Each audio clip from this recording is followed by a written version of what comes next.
Hello guys, welcome back to Jaya Patti's kitchen. இன்றைக்கி பார்த்தீங்கன்னா ஏகாதேசி.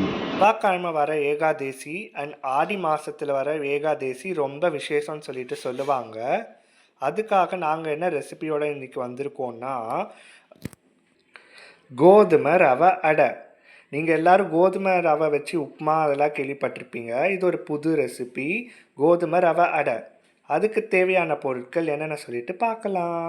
இப்போ பார்த்தீங்கன்னா இந்த கப்பால் 1 கப்பு கோதுமை ரவை, அதுக்கப்புறமா இது அதே கப்பால்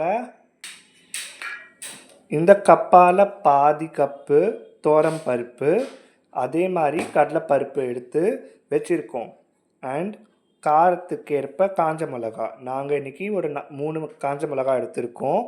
தேவையான அளவு உப்பு, அப்புறமா கொஞ்சமாக பெருங்காயம் பொடி. இது எல்லாமே 2 ஹவர்ஸ்க்கு ஊறணும்.